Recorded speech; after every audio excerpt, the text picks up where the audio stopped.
हम देखेंगे मत्ती रचित सुसमाचार उसका अध्याय 1 वचन 18। मैथ्यू 1:18 मैं आपके लिए पढ़ता हूं, ध्यान से सुनिए।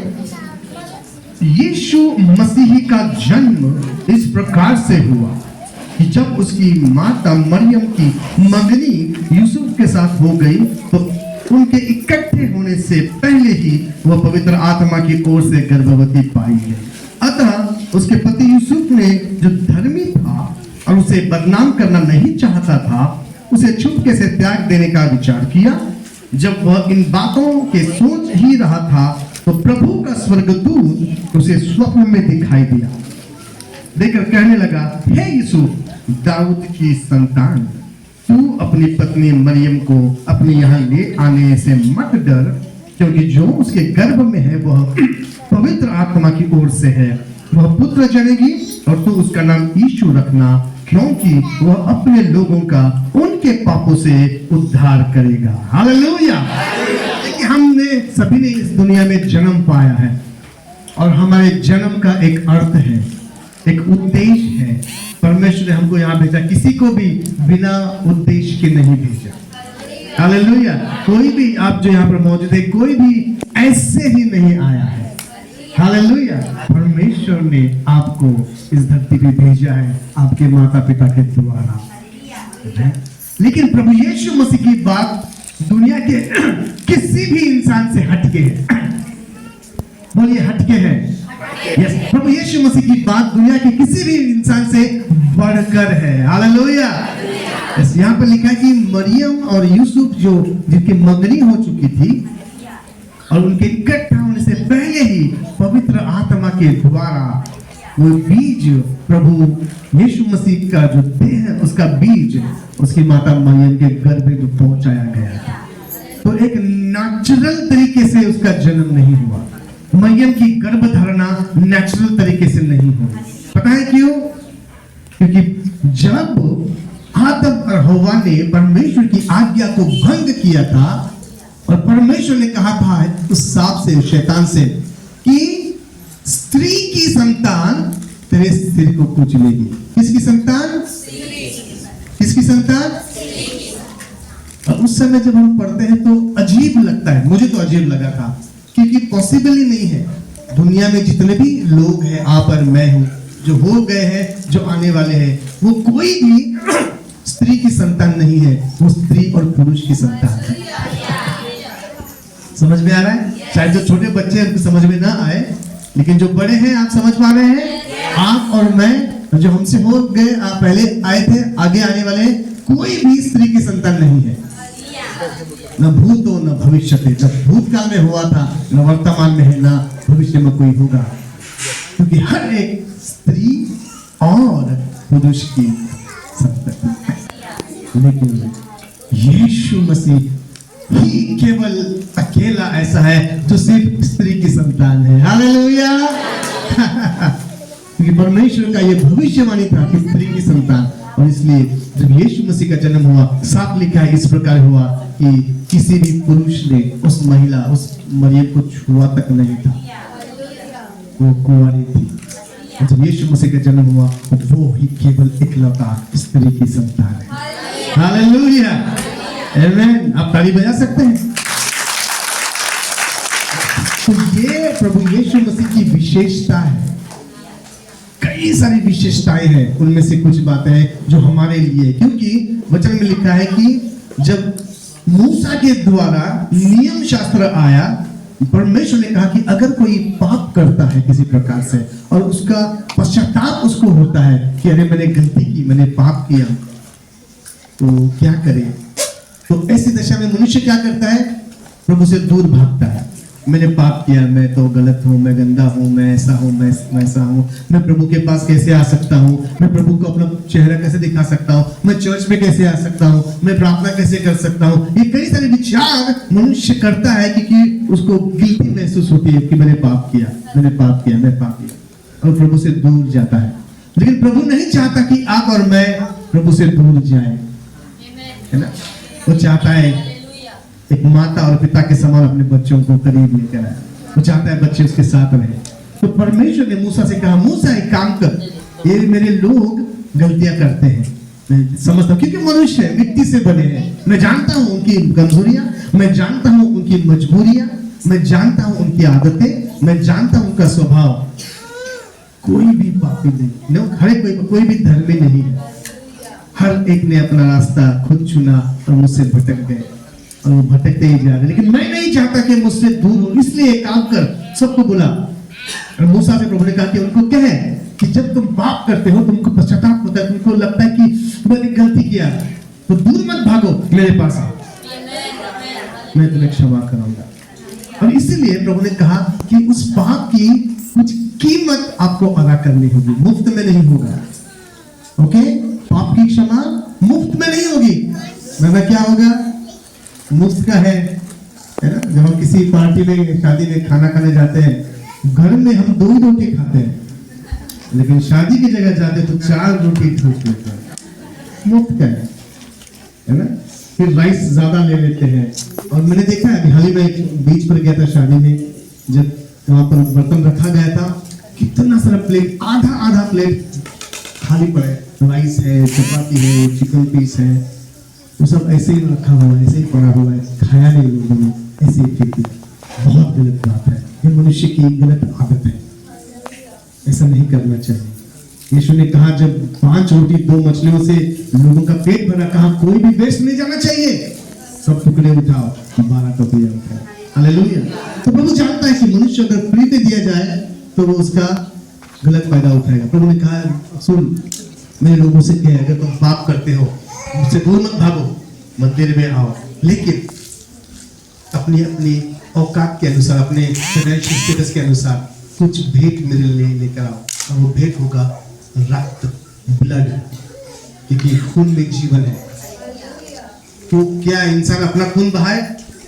तो नहीं। तो बोले कहा नहीं, तो एक काम करो, कीमत अदा करो और अपने पैसे के औकात के अनुसार पक्षी, तितर, थोड़ा सा ज्यादा पैसा है कबूतर, थोड़ा सा ज्यादा पैसा है भेड़, बकरी, गाय, बैल, नो, तो जो भी आपका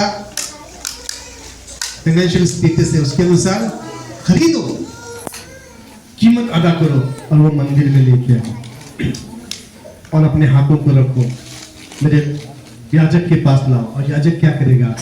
उस पक्षी का या बकरे का बलि देगा। और वो जो बलिदान होगा, खून बहेगा, तो भेड़ चिल्लाएगा, तो वो आपके पापों के लिए और आपको मैं क्षमा कर दूंगा। हालेलुया। तो मूसा के द्वारा ये वचन, ये वादा, ये नियम लाया गया और लोग फिर जब पाप कम करने लगे, समझ में आ रहा है? प्रभु के पास जाना है, अगर नहीं जाएंगे तो आशीष नहीं मिलेगी। खेतों में बीज बोया है, फसल नहीं आएगी, क्योंकि प्रभु के पास नहीं जाते। प्रभु के पास क्यों नहीं जाते?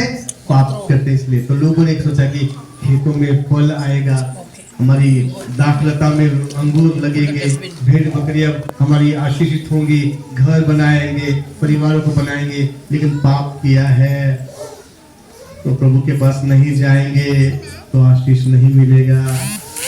तो प्रभु ने कहा भेड़ बकरी लेकर पश्चाताप करो, तुम्हारा प्रायश्चित उसके चिल्लाने से, उसके लहू बहाने से होगा।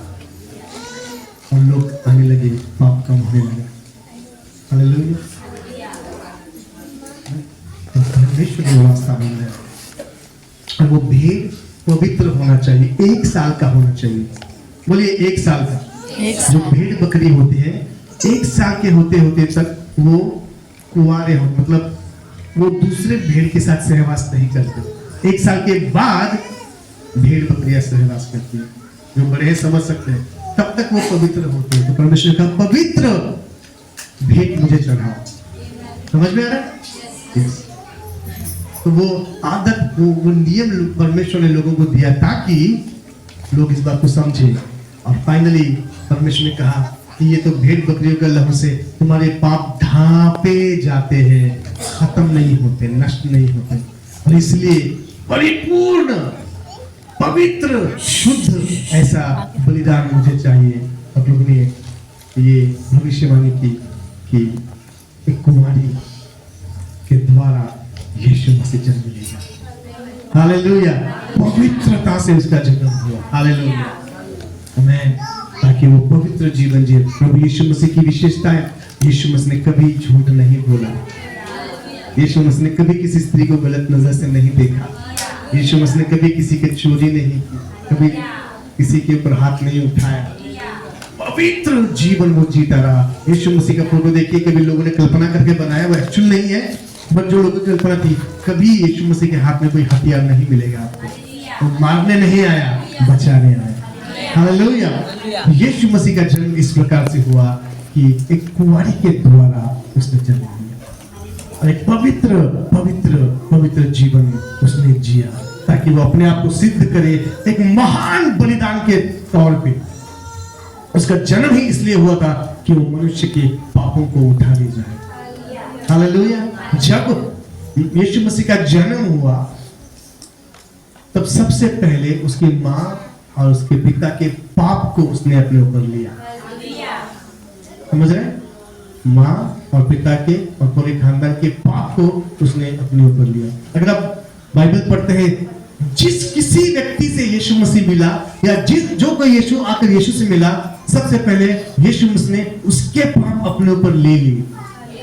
वो पाप जमा करता रहा, जमा करता रहा, जमा करता रहा। वो पापी नहीं था, लेकिन वचन में लिखा है कि पापियों को बचाने के लिए वो पाप बन गया। पापी नहीं बना, उसने पाप नहीं किया, लेकिन वो लोगों के पाप अपने ऊपर लेता रहा। जब यूहन्ना बपतिस्मा देता ने, जो बपतिस्मा देने वाला, उसने यीशु को देखकर कहा, ये देखो परमेश्वर का मेघना जो दुनिया के पापों को उठा ले जाता है।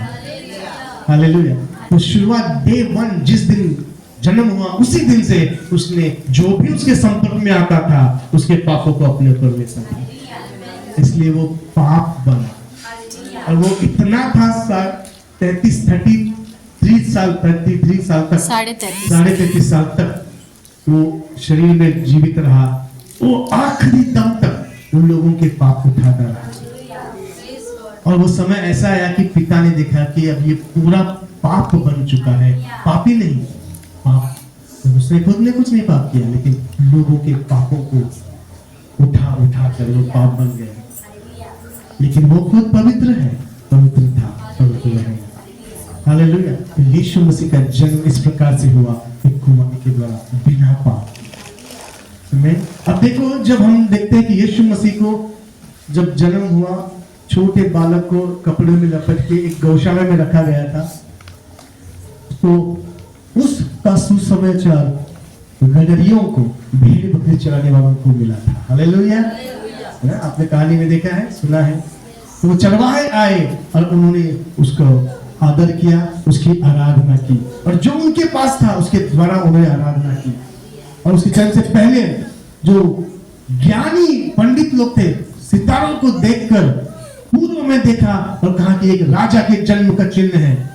और वो अपने देश को छोड़कर उस सितारे का पीछा करते करते यरूशलेम में, बेथलेहम में पहुंचे। और उस सितारे ने उनकी जो है अगुवाई की, और उन्हें उस गौशाला के पास ले गया जहां यीशु मसीह ने जन्म लिया था। हालेलुया। ये राजे थे, ये बुद्धिमान थे, ये अमीर थे। जब वो आए, उन्होंने भेंट में क्या क्या लाया? सोना लाया था, ओके, मूर और गंधरस में। तो ये अमीर लोगों के यूज करने की चीजें। तो देखो, जिन लोगों के घर में सबसे पहले यीशु मसीह आया, वो कौन थे? उसके माता और उसके पिता। और जैसे ही यीशु मसीह को उन्होंने ग्रहण किया, पहली बात मैंने कही कि उनके पाप यीशु मसीह पर लादे गए। क्षमा नहीं हुआ, क्षमा नहीं हुआ, लादे गए। दूसरा, लोग उनसे मुलाकात करने के लिए, भेंट करने के लिए उनके घर में आने लगे। हालेलुया। तीसरा, लोगों ने भेंट देना शुरू किया। तो जो पहला परिवार यीशु मसीह तो जिन्होंने ग्रहण किया उनके जीवन में आशीषें आई। हालेलुया। जो राजे आए थे उन्होंने भेंट के स्वरूप सोना भी दिया था। मुझे नहीं लगता कि एक राजा किसी को 5 ग्राम या 1 ग्राम सोना देगा, है ना? और उस जमाने की बात है, राजे और इतने दूर से आए थे। तो सोचो आप अपने अपने हिसाब से सोचो कि कितना दिया होगा। तो जब मैं सोचता हूँ मुझे लगता है कि कम से कम 5 किलो तो होगा, है? ये मेरी सोच है, लिखा है मेरी सोच है, क्योंकि अगर मैं देखता हूँ एक राजा का जीवन, एक राजा जो इतना बुद्धिमान है और राजा को कहते कि दंडवत करने के लिए आए हैं, आराधना करने के लिए आए, भेंट लेकर आए हैं, कुछ 2 ग्राम 10 ग्राम 5 ग्राम 6 ग्राम 100 ग्राम नहीं, किलो में लाया। हालेलुया। तो जो परिवार ने यीशु मसीह को ग्रहण किया उनके जीवन में आशीष आई। तो मैं आज भी हमने मेरे परिवार में यीशु मसीह को ग्रहण किया, यीशु मसीह की आशीष मेरे जीवन में आई। लोग कहते कि आप अमेरिका से पैसा आपको मिलता है, मिशनरी आपको पैसा देते हैं। नहीं, पैसा मिलता है लेकिन अमेरिका से नहीं, मिशनरी से नहीं, प्रभु परमेश्वर की ओर से। हालेलुया।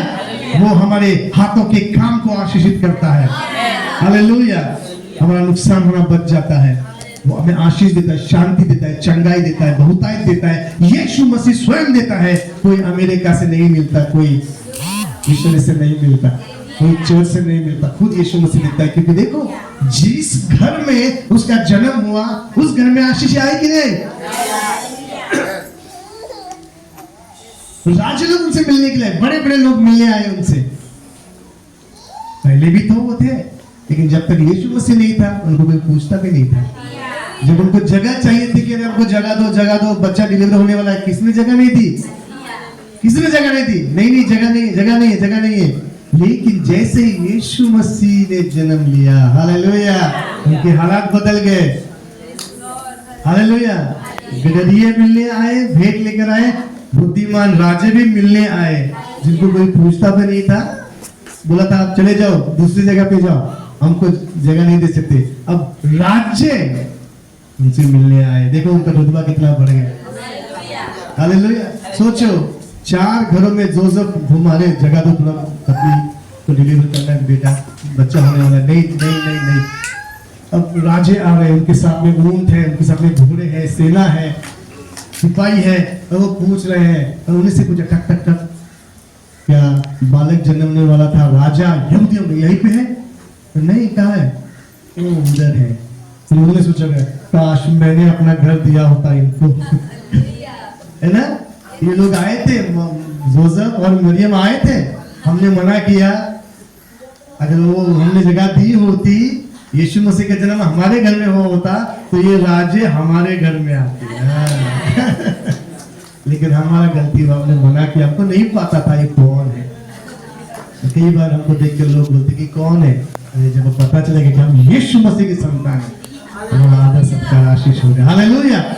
दूसरे घर में भी सोचा कि काश मैंने भी मना किया, मैंने हाँ बोल दिया होता तो ये राजे मेरे घर पे आते, मेरा मान सम्मान बढ़ता घर में, पूरे एरिया में। ये जो 3 राजे आए हैं, एक्चुअली 50 थे, अगर आप देखेंगे भजन संहिता में लिखा है 3 से, पर वो गिफ्ट 3 थे इसलिए हमको लगता है 3, लेकिन ये 50 से ज्यादा राजे थे भजन संहिता में पढ़ना। हालेलुया। इतना डीप नहीं जाएंगे। तो इतने सारे राजे, उनकी सेना, सारे लोग जब आए तो पूरे शहर में हल्ला मच गया कि ये क्या बात होगी, कौन सी बड़ी बात होगी। और बात ये थी दुनिया का बचाने वाला मसीहा तारनहार यीशु मसीह जन्मा है। हालेलुया। मैं जब आपके घर में यीशु मसीह आएंगे तो सब जगह पर ये हल्ला हो जाएगा कि क्या होगा, क्या परिस्थिति बदल गई, कैसे हालात सुधर गए, कैसे मांगने वाले देने वाले बने। हालेलुया। जैसे फटीचर अभी अच्छा कपड़ा पहनते हैं, तो यीशु मसीह के नाम की महिमा होगी, क्योंकि यीशु मसीह वो काम करता है, कोई मिशनरी, कोई अमेरिका वाला संस्था नहीं करता है। हालेलुया। तो ये असर है यीशु मसीह जीवन में आने का। यीशु मसीह आया इनके जीवन में, उन्हें ग्रहण किया और उनके हालात बदल गए। ये मेरी कहानी है, ये मेरा किस्सा है कि मैंने यीशु मसीह को ग्रहण किया, मेरे हालात बदल गए। हालेलुया। यीशु मसीह का जन्म इस प्रकार से हुआ, वो कुंवारी से जन्म लिया। हालेलुया। जिंदगी भर वो अपने आप को तैयार करता रहा, जक्कई से मिला, जक्कई के पाप अपने ऊपर लिए, जक्कई छूट गया, बोला प्रभु मैं अपना आधा संपत्ति गरीबों में बांट देता हूँ। कैसे? क्योंकि यीशु मसीह उसके घर में आया था। हालेलुया। कई सारे लोगों से यीशु मसीह मिला। निकोदेमस आया रात को, वो बहुत बड़ा ज्ञानी पंडित था। यीशु मसीह उसके पाप ले लिए, उसकी आंखें खोल दी। हालेलुया। और सारे लोगों के पाप उसने अपने ऊपर लिए और फाइनली क्रूस के ऊपर उसने अपना प्राण दिया। हालेलुया। क्योंकि वो इसीलिए आया था। तो आज जो कोई उस पर विश्वास मात्र करता है उसका जीवन बदल जाता है। हालेलुया। उसका स्वभाव बदल जाता है, उसके हालात बदल जाते हैं, उसकी परिस्थितियां बदल जाती हैं। मुझे कैसे पता? मेरी हुई है, मेरे हालात बदले हैं, मेरी परिस्थिति बदली है। हालेलुया। आज आप उस यीशु मसीह को अपने जीवन में ग्रहण करेंगे जिसे मरियम ने और यूसुफ ने किया। आज उनके जीवन में आशीष आई, आपके जीवन में भी वो आशीष आ सकता है। हालेलुया। तो प्रभु का धन्यवाद हो कि प्रभु यीशु मसीह का जन्म 2023 साल पहले हुआ। आज भी वो आपके हृदय के दरवाजे पर खड़ा खटखटाता है। वो कहता है कि जो कोई मेरी आवाज सुनकर मेरे द्वार खुलेगा, मैं भीतर प्रवेश करूंगा, उसके साथ भोजन करूंगा। हालेलुया। क्या आप चाहते कि यीशु मसीह आपके साथ आए? आप चाहते हैं यीशु मसीह आपके घर में आए? आप चाहते हैं यीशु मसीह आपके हालातों को बदल दे? आप चाहते हैं कि यीशु मसीह आपके सारे पापों को ले ले? यीशु मसीह आपके श्रापों को तोड़े? यीशु मसीह आपको नया जीवन दे? तो एक ही काम करना है, विश्वास से उसे बुलाना है। हालेलुया। वो जबरदस्ती किसी के जीवन में नहीं घुसता, लेकिन जब आप उसे आमंत्रित करते हैं वो मना नहीं करता। इसके लिए ऊंच नीच कुछ नहीं है। वो कहता है कि वो पापियों के लिए बचाने आया हो, जो भटके हुए हैं उनको रास्ता दिखाने आया है। हालेलुया। तो अगर आप में से कोई जो चाहते हैं कि यीशु मसीह आज के दिन आपके जीवन में आए, अभी वो पैदा नहीं होगा, पर आज आपके जीवन में अगर आना चाहते हैं तो आपको सिर्फ अपने आंखों को बंद करके इस बात पर विश्वास करना कि यीशु मसीह यहाँ पर है, हमारे मंदिर में है और वो सुन रहा है और वो हमारे प्रार्थना को सुनेगा। आप चाहते हैं यीशु मसीह आपके जीवन में आए? अपने आना चाहते हैं, प्रभु को आमंत्रित करना चाहते हैं? केवल वही लोग मेरे इस पीछे इस प्रार्थना को दोहराएंगे। हम कहेंगे, स्वर्गीय पिता परमेश्वर, मैं यीशु मसीह के नाम से आपके चरणों में आता हूँ। मैं कबूल करता हूँ मैं पापी हूँ और आपसे दूर हूँ, लेकिन धन्यवाद करता हूँ यीशु मसीह का, जिन्होंने मेरे लिए अपना प्राण दिया, अपना लहू बहाया, मारे गए, गाड़े गए और तीसरे दिन मृत्यु से जीवित हो गए। तो यीशु मसीह, मैं आप पर विश्वास करता हूँ और आपको मेरे जीवन का मुक्तिदाता और उद्धारकर्ता के रूप में ग्रहण करता हूँ। आप मेरे जीवन में आइए, मेरे परिवार में आइए, मेरे हृदय में आइए और मुझे उद्धार के मार्ग पे चलाइए। पवित्र आत्मा, मैं प्रार्थना करता हूँ आप मेरे साथ रहिए, मेरा मार्गदर्शन कीजिए, मुझे प्रभु की ओर ले जाए और मैं आज से मेरा जीवन आपको समर्पित करता हूँ। आपकी बुलाहट के अनुसार जीने के लिए सहायता। प्रार्थना मैं प्यारे यीशु मसीह के नाम से करता हूँ। हालेलुया। आइए जोरदार ताली बजाएं।